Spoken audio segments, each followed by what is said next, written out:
La otra cara de la verdad, siempre hay una verdad y hay otra manera de mirarlo, con la conducción de Carlos Radici y Patricia Silva. ¿Cómo estás, Carlos? Muy bien, muy contento y dispuesto a brindar lo que uno sabe para tratar de llevarle a la gente las cosas que las entiendan como son. Porque, ¿qué hacemos nosotros con traer, por ejemplo, un experto en economía si empieza a darle cifras a la gente y la gente termina sin entender nada? Hay que decir la verdad y hay que decir las cosas y llamarlas por su nombre. Si hoy vamos a celebrar que es el último día que tiene vigencia el INDEC, es el último día que se van a dar a conocer los guarismos oficialmente, tal como lo expuso Guillermo Moreno, y de ahora en adelante van a cambiar las cosas. Entonces tenemos que también nosotros ir a acoplarnos a esta manera de que hay que explicarle a la gente que las cosas se dicen fácil para que las entienda. Si las decimos difíciles, puede quedar más lindo el hablar, pero la gente las va a entender muy poco. Por eso la otra cara de la verdad lleva la cara de la verdad real, no de la verdad que dicen que es muchos políticos.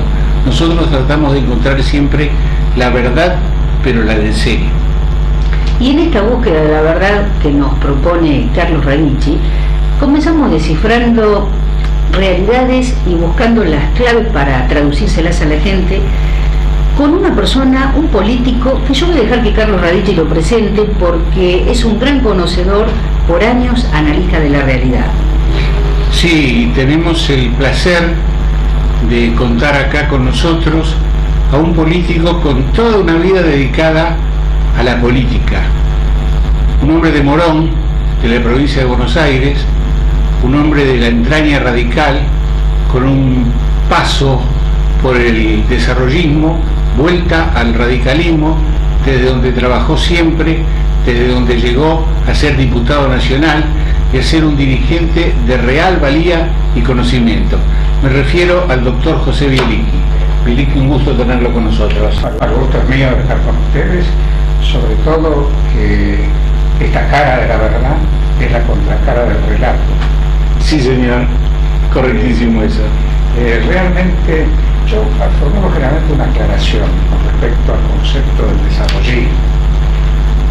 Probablemente mucha gente desconozca la raíz de todo este proceso, pero en el radicalismo siempre se habló de desarrollismo, sí, y de la concepción del desarrollo integral, y en esto aparece pensamiento de Moisés Levenson, de una generación realmente espectacular que estuvo el radicalismo, que es la generadora del movimiento de intransigencia y renovación en los años 46, nacimiento en el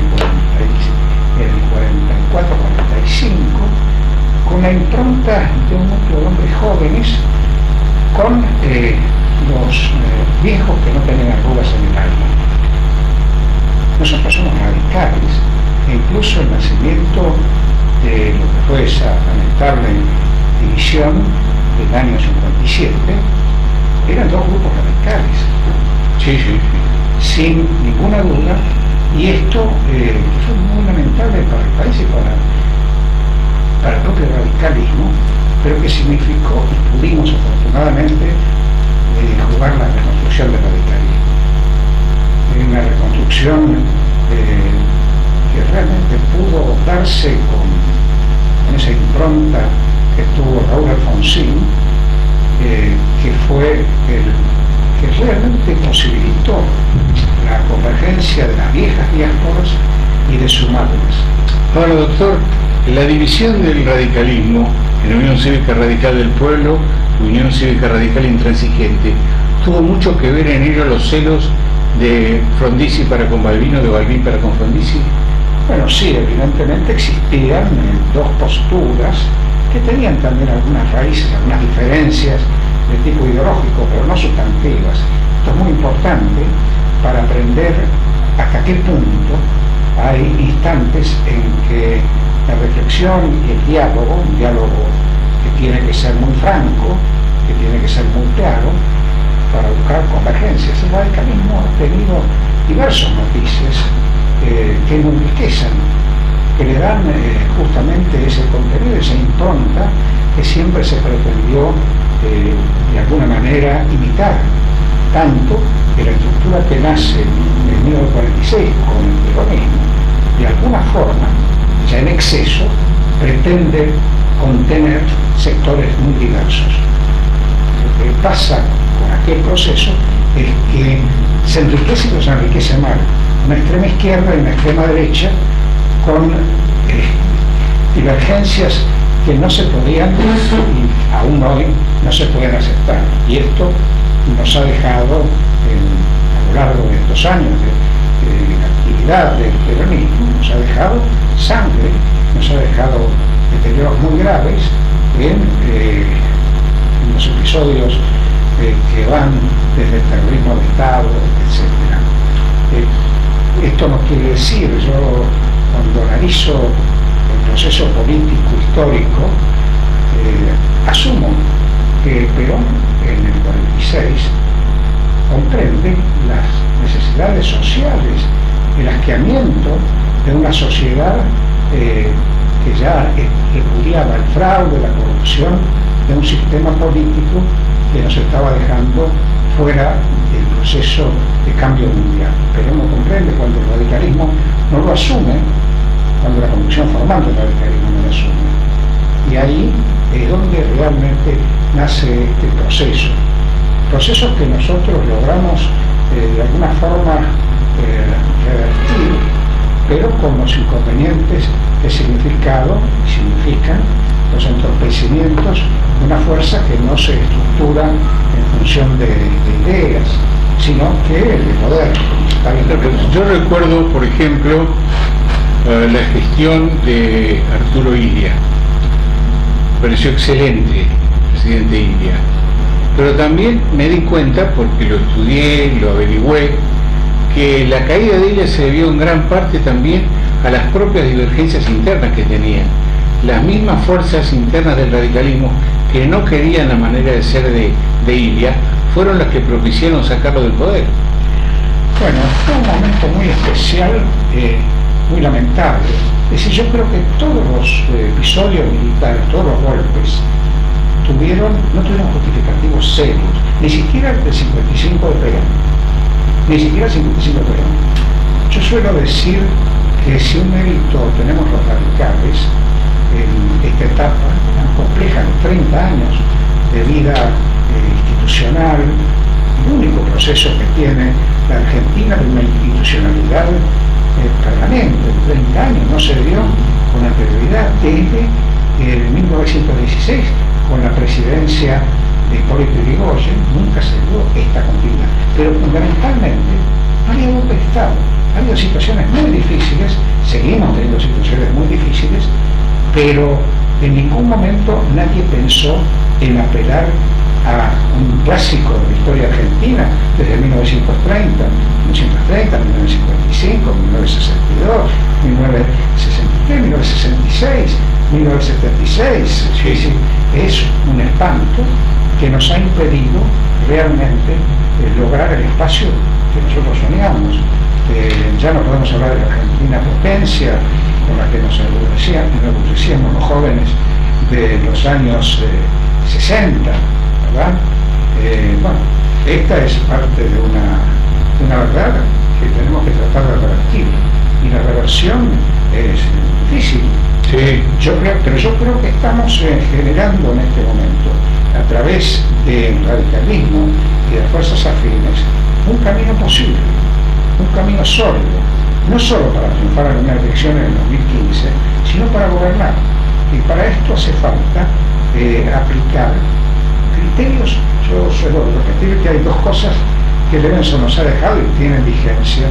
Cuando Levenson hablaba de doctrina y conducta, doctrina para que nos entiendan y conducta para que nos crean, estamos hablando de un programa, sí, y la conducta de dirigentes inmaculados, de dirigentes que realmente puedan presentarse en la sociedad y puedan ser creíbles.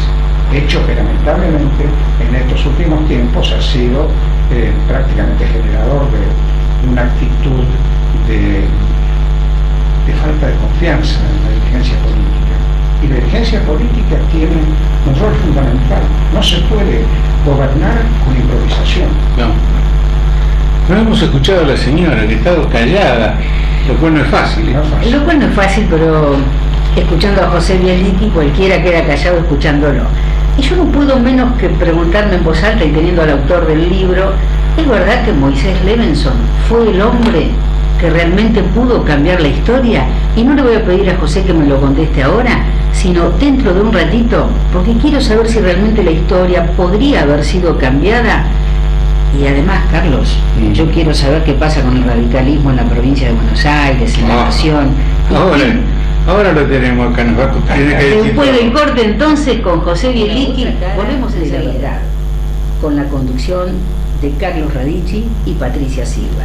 Conversando hoy con José Bielicki, que le preguntábamos, ¿realmente Moisés Levenson pudo haber cambiado la historia de nuestro país, José? Bueno, el título del libro es muy claro. Seguramente es una sorpresa, fue una sorpresa el título, porque desconocían la historia de este más importante ideólogo del radicalismo, después de los prohombres, después de los fundadores, de Alem, de Irigoyen, actualizando el pensamiento del radicalismo, adecuándolo a los nuevos tiempos, pero sin perder las esencias del radicalismo.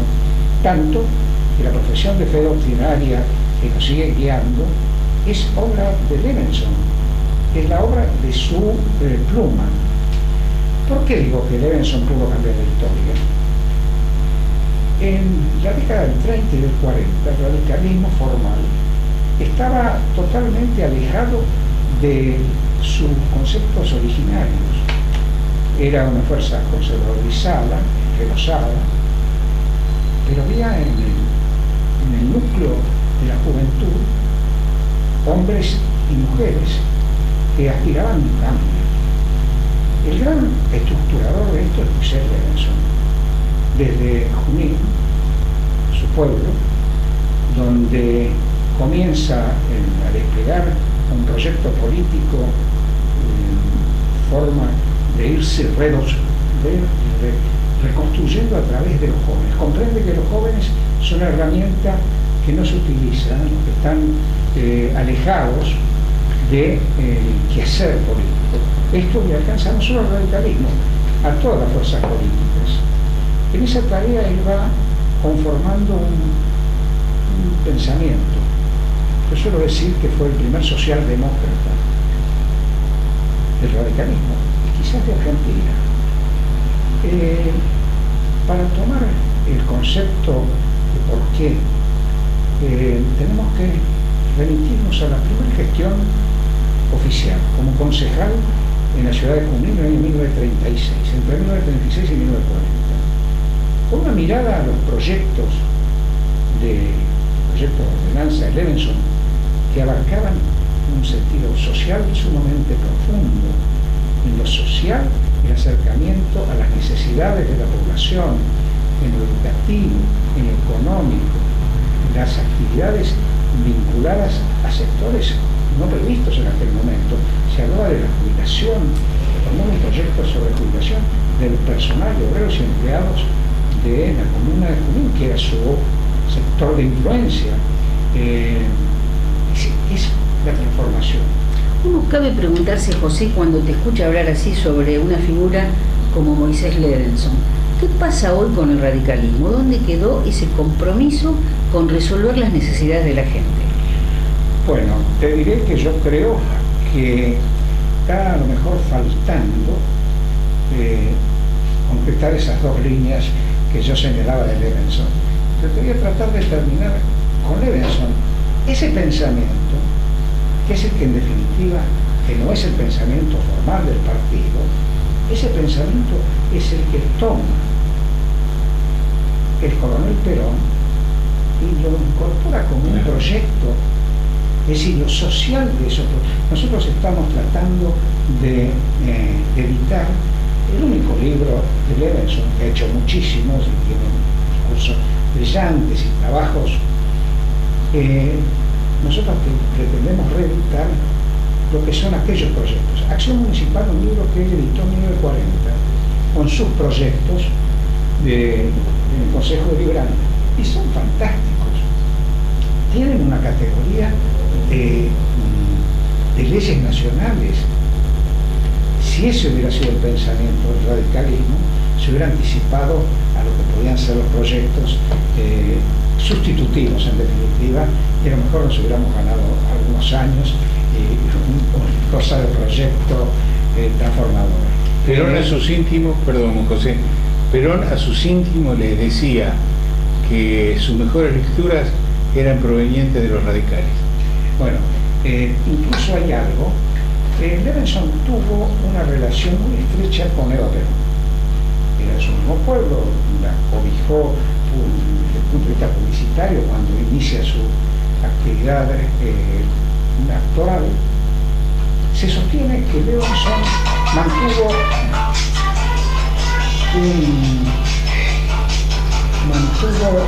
una relación permanente, no solo con la élite del pueblo, sino también luego con la señora de Perón, con la que se encontraba y dialogaba. También hay otras anécdotas, pero evidentemente sería muy extenso, anécdotas interesantes. Perón sí, luego toma de las lecturas radicales, incluso de los socialistas, y si se enriquece con elementos extraños, el militar Perón, que luego se sumerge en la política y lo hace muy bien, aunque nosotros hayamos tenido disensos por nuestra concepción democrática, republicana, y enfrentábamos lo que tenía un origen complejo, si hay reminiscencias fascistoides en ese primer paso. Pero lo cierto es que el nacimiento está justificado por estar de espaldas. Por eso, en este momento, yendo a lo que presentaba Patricia, en este momento también es muy importante recoger y saber cuál es la solución. No recoger únicamente no vamos a hacer corchos de ver hacia dónde va la idea, sino tenemos que decir cuáles son las soluciones concretas de cada uno de los temas, y estamos en condiciones de hacerlo. Esta amplitud que tiene en este momento el acercamiento con los sectores afines es muy importante, nos enriquece a todos, a los sectores afines y al propio radicalismo, abriendo las puertas a un espacio más amplio, con coincidencias que puedan realmente hacernos recuperar a la República el año próximo un camino republicano, un camino solidario, un camino de equilibrio social. Es decir, la situación es realmente muy grave. Ahora, ¿por qué cada vez se agranda más el espacio que media entre el Comité Nacional del Radicalismo y el Comité Provincia de Buenos Aires? Bueno, siendo hombre de la provincia, tengo que ser muy sincero. Creo que la situación de la provincia de Buenos Aires, a través de cada uno de los comicios, y con algunas excepciones, entre ellas la de Mar del Plata, está muy lejos de lo que fue el radicalismo. Y esto viene desde hace muchos años. Ha habido una deformación realmente en la provincia, porque nosotros hemos recuperado espacios en provincias donde a lo largo de, con posterioridad a la división del 57, no se recuperó el radicalismo. Y hoy estamos en condiciones de enfrentarnos en cada una de estas provincias. Se ha recuperado Jujuy, se ha recuperado Santa Cruz. Es decir, estamos en condiciones óptimas en diversos distritos. Pero en la provincia de Buenos Aires seguramente no hemos acertado el camino. Y esto es muy complejo y es responsabilidad de las mujeres y los hombres de la provincia de Buenos Aires. Hay que reconstruir un partido que ha tenido una historia muy importante en la provincia de Buenos Aires. No nos olvidemos que la historia del radicalismo pasa por la provincia de Buenos Aires, sin desmerecer lo que es el esfuerzo y lo que han hecho en diversas otras provincias. Además, exportamos dirigentes. Don Arturo Ilia, nombre de la provincia de Buenos Aires. Don Arturo Ilia, yo creo que es una marca registrada del radicalismo que tiene que servir para el ejemplo y para la acción continuada de los políticos de hoy. Bueno, yo creo que nosotros tenemos una ejemplaridad que nadie puede exhibir. Nuestros presidentes, empezando por 1916, con don Hipólito, siguiendo por Alvear, siguiendo por Frondizi, a quien todos quieren adjudicarse, pero su raíz, su origen es profundamente radical. Sí, por supuesto. Fue presidente del Comité Nacional, sí. Fue vicepresidente del bloque de los 44. Fue vicepresidente. Tiene razón. Malvin era presidente y él era vicepresidente. Sí, en 1952 me había olvidado fue candidato a vicepresidente de Malvin, acompañó en la fórmula de Ricardo. Luego, la presidencia de don Arturo Elia, que es probablemente la que mejor recoge a la gente, la que más asimila por características incluso personales, sentido de austeridad, sentido que han tenido todos los dirigentes radicales: austeridad, honestidad, capacidad para manejar. Luego la presidencia muy difícil de Raúl Alfonsín, porque yo suelo hacer una comparación entre presidencias que nacen con posterioridad a golpes de Estado, como fue la de Frondizi. Frondizi tuvo enormes dificultades para asumir. Un día antes de asumir, los altos mandos del ejército estaban discutiendo si lo entregaban al poder. Pero no obstante, todas las dificultades de aquel momento, las existían, las que tuvimos que enfrentar al 83 fueron mucho más complejas.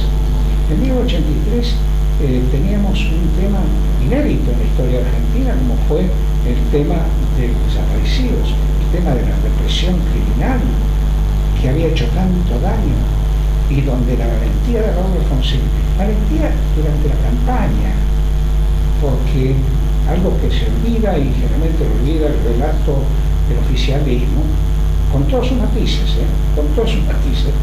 se olvida que el radicalismo sostuvo la derogación, la anulación de la autoamnistía que se habían dado los militares frente a la posición que sostuvo el justicialismo a través de su candidato Ítalo Rutter. Sí. Esa posición era de reconocer la autoamnistía, es decir, sería la ley del olvido. Y nosotros tuvimos en la bancada del 83 un enfrentamiento con estos sectores al que no sabe nadie y que es muy extenso. Bueno, los políticos dicen, aparece un candidato radical, con clase, con principios, con honestidad, con conocimientos, y lo primero que aparece del otro lado es otro radical que lo quiere voltear. Siempre tienen dentro de la fila del radicalismo alguien que le sale a hacer la campaña en contra. Hoy pasa. Bueno, hoy yo he reclamado una sensatez en la dirigencia, primero retomando las cosas que dijo don Hipólito Yrigoyen. Hay algo que tomó Perón y lo hizo una pequeña adaptación. El dueño de la frase primero la República, después el movimiento, y luego los hombres, es don Hipólito. Sí.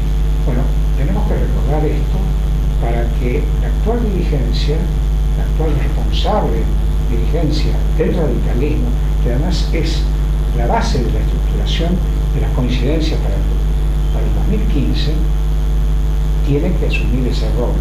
Y que aquí, lo importante, lo crítico para esta hora en la República es tener una fuerza que se consolide como posible alternativa de poder y de gobernar.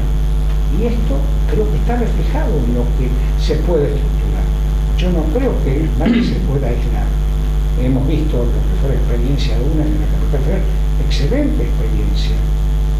Me guste o no me guste el candidato que haya surgido, pero es un hombre con afinidad con el que podemos tener pequeñas diferencias. Claro. Doctor, le voy a dejar una pregunta para el próximo bloque y apelo a toda su sinceridad y sus conocimientos para la respuesta.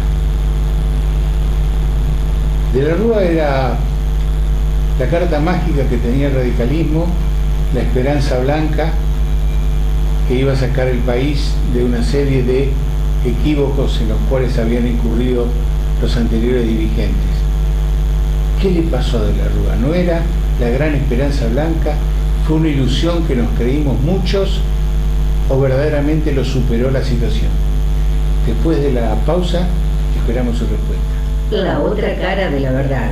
Y Carlos Radici había dejado una pregunta pendiente para José Bielicki.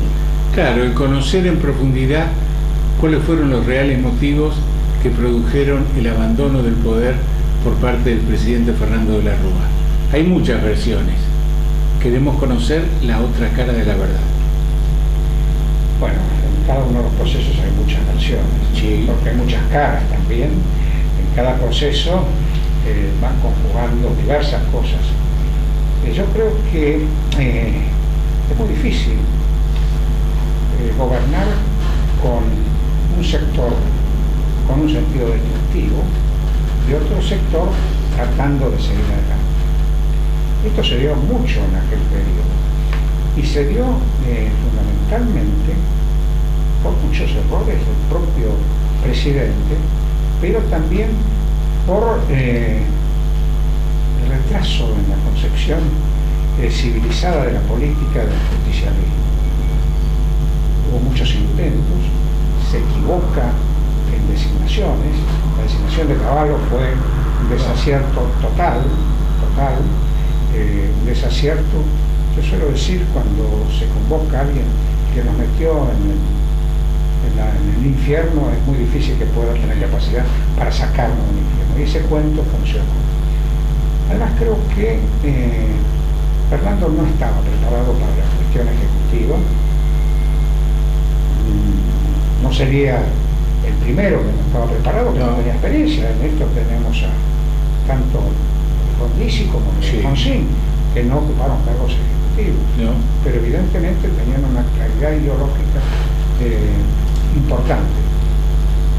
Creo que no había un error porque, bueno, la instalación en la sociedad de un hombre de Fernando de la Rúa era importante, había triunfado, era una figura importante, y bueno, arrastró a ver en primer lugar de qué manera se ganaba. Recordemos que lo que buscaba la sociedad era terminar con el menemismo, y en esa búsqueda se buscaba cualquier cosa.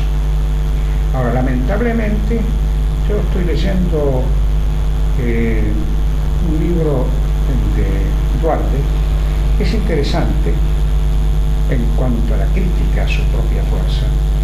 El libro es Don Raúl, que es un libro que realmente lo recomiendo por la parte que se refiere a lo que era el contacto con Raúl Alfonsín, el reconocimiento que hace de la personalidad de Alfonsín, de su enjundia, de su capacidad de desprenderse de intereses privados o partidarios, cosa que sorprende al propio Duarte, pero el libro es valioso. Si bien también Duarte trata de justificar sus roles, pero es valioso.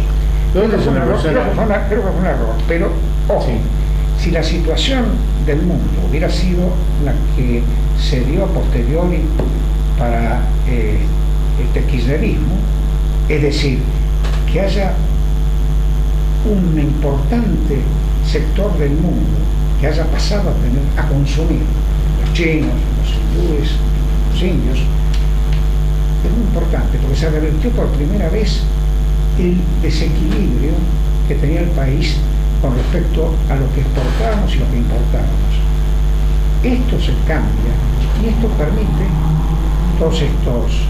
esta primera parte de los 10 años de enjundia, porque ha dado enormes ingresos al país que se desaprovechan y se llevan realmente a este final donde se agotan los recursos y donde lo que vemos es que se aplicaron a la corrupción, a subsidios para quedar bien con los amigos, y donde se desaprovechó la posibilidad de producir un gran cambio. Si esto se hubiera dado tanto en el gobierno de Alfonsín como en el gobierno de la Rúa, quizás las cosas hubieran sido distintas. Pero fíjese una cosa, doctor, y dígame si estoy equivocado, por favor.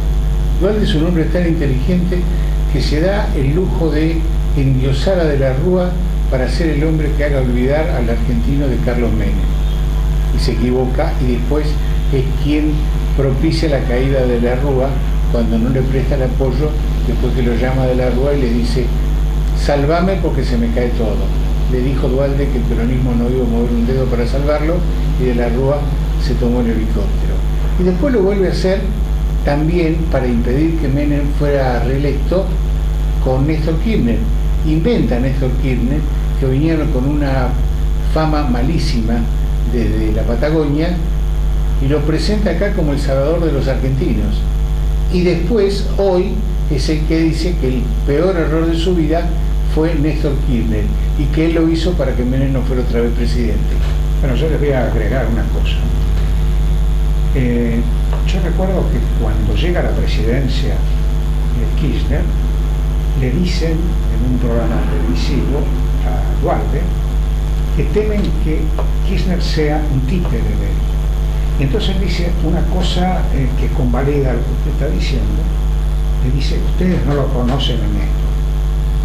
Es decir, él ya sabía quién era, así como en esto la sociedad no tenía idea, salvo, y en esto también involucro a nuestra dirigencia radical, que insistía en las características que ahora se han puesto a la luz del día, de la corrupción, del manejo hegemónico, de la conducción perversa, del matrimonio en Santa Cruz, pero nadie prestó atención, tanto que la sensación de mucha gente era votar, en caso de que se hubiera dado la segunda vuelta, votar por Kirchner. Es decir, hay una sociedad confundida, y ahí tiene que ver, es muy importante lo que ustedes señalan como conducción del programa, con entender la verdad, con hablar en serio y con evaluar las características. Por esto, cuando estaba diciendo hace un rato, tenemos que buscar dirigentes impecables y preparados para gobernar. Preparados para gobernar. Yo sé que Patricia quiere preguntarle sobre la actualidad, sobre el kirchnerismo y sobre qué es lo que piensa usted que puede llegar a pasar en el país, ¿o no? En realidad es así que lo escuchamos a José Bielicki. Bueno, yo creo que el ciclo kirchnerista ha finalizado, pero el peligro es que confundamos los tantos y compremos otro relato. No puede ser que nosotros creamos que protagonistas fundamentales, protagonistas importantes de estos últimos 10 años, sean la alternativa. Es decir, quiero ser muy claro. No puedo creer que Massa y Scioli puedan ser alternativa para sacar al país de esta situación. Ambos son responsables. La gente se olvida que Massa fue un joven dirigente alzogaraísta, es decir, de la UCD, que fue incluso secretario general de la Juventud de la provincia. Luego, gracias a la gestión de algunos dirigentes peronistas, se acerca al peronismo, empieza trabajando con Palito Ortega, luego va pasando, yo identifico, va a Menem, que es más o menos el mismo ideario de Alzogaray. De Menem pasa por Duhalde, de Duhalde transita sigilosamente y desemboca con el kirchnerismo. Sí. Con el kirchnerismo fue, primero, antes había sido diputado provincial, que es lo que la gente no tiene en cuenta. Diputado provincial, gracias a su familia de casamiento, Galmarín. Después es director de ANSES. Vaciamiento del ANSES comienza con él. Después es jefe de gabinete. Y recién se entera, después de todo ese recorrido, de la corrupción, del camino equivocado, de todo lo que se hizo delante de él. Yo creo que esto es. Agrego en esto, suelo hablar de Alberto Fernández, que es otro de los expectables. O sea, ¿y no podría haberse dado cuenta que estaba equivocado? ¿O usted no cree eso? Pero yo creo que a la edad de este muchacho, cuando al lado de él, como jefe de gabinete, se tiene que haber enterado de todo. Yo no creo que ninguno de los grandes protagonistas de este proceso desconozcan cuáles son los comportamientos. Esto es absurdo. Es absurdo, como nosotros sabíamos y sabemos siempre en cada gobierno qué es lo que sucede. Pueden grupir pueden mentirle a la gente y pueden inventar un relato, pero quien tenga preparación, no se puede inventar un político, no se puede inventar un político. Si yo tuviera mucho tiempo les contaría una anécdota que tuvo que ver con la designación anterior a la designación de Bill Clinton en Estados Unidos. ¿Tengo tiempo? Sí, como no, adelante. Sí, después van a cortar haciendo que... No, y adelante con esa anécdota y después yo le quiero hacer una pregunta y se lo voy a anticipar a Carlos Radici. Le voy a tirar 3 o 4 nombres para que en 2 palabras él me diga algo de cada uno. Perfecto, ¿qué te parece? Sí. Pero venga la anécdota. Bueno, yo estuve en Estados Unidos hace años, antes de que apareciera Clinton. Yo tenía un primo que me llevó a una reunión con empresarios. Estos empresarios estaban embalados con un señor Perot, que era un empresario. El discurso de estos hombres era que había que modificar la situación económica, que había que traer todo lo que se exportaba de mano de obra a México, traerlo a Estados Unidos. Y que la única garantía era este señor. Yo los escuché a todos, voy a hacer lo más sucinto posible. Yo tuve después un seminario, tuve un mes en Washington, y yo cada reunión les decía, ¿por qué no nos atienden? Se lo contaba a ellos así, ¿por qué no nos tratan a nosotros como a los mexicanos? Insistí en todos lados, cada reunión que teníamos, en el Departamento de Estado, Pentágono, la Secretaría de Agricultura, cada reunión yo preguntaba eso. Un día un señor, que era el subsecretario de Asuntos Latinoamericanos, se acercó y me dice, nosotros llevábamos un distintivo que decía el nombre de pila, José, yo sé que tú has preguntado insistentemente, me dio la explicación clarita. Yo tengo una frontera de 3.000 y pico de millas con México, no puedo poner un sheriff cada metro. Claro. Y lo que pasa en México, que tiene el 60% de su población activa, no recuerdo la cifra exacta, cuando hay una crisis en México, yo el problema lo tengo aquí. Perdóname, cuando hay una crisis en la Argentina, el problema es tuyo. ¿Por qué? Porque yo voy a recibir 70, 80 mil artesanos profesionales de gran calidad. El problema de México es mío. Yo tengo que contener, tengo que cuidar. El problema de Argentina es este. ¿Qué quiere decir esto, señores, a estos empresarios? Quiere decir que tengo una preparación del político, y la preparación es el sentido estratégico, la proyección, el sentido estratégico fundamental para determinar cuáles son las consecuencias de cualquier actitud. ¿Por qué están esas fábricas? Que yo las he recorrido, estuve en Tijuana viendo lo que era. Bueno, es la contención para que se queden así. Igual reciben contingentes enormes. Vamos a preguntarle a José Bielicki, y apelando a su capacidad de síntesis porque se nos agota el tiempo, en 4 palabras. Sí. Yo te tiro el nombre, vos me decís qué opinás. Ernesto Sanz. Un hombre brillante, estudioso, buen orador, un hombre calificado. Amado Boudou. No, es una vergüenza. Una vergüenza para Mar del Plata, para el país, para los hispanoparlantes, para el mundo. Es realmente disparatado. Rodolfo Terraño. Es un hombre lúcido, un hombre capaz, un hombre que ha sabido formular proyectos estratégicos muy importantes. Un hombre sigue haciéndolo. Aprendió mucho, le faltaba a lo mejor todo lo que nosotros los viejos militantes de la política, porque él no hizo la militancia de base, pero es un hombre lúcido que no se puede desaprovechar. Cristina Fernández de Kirchner.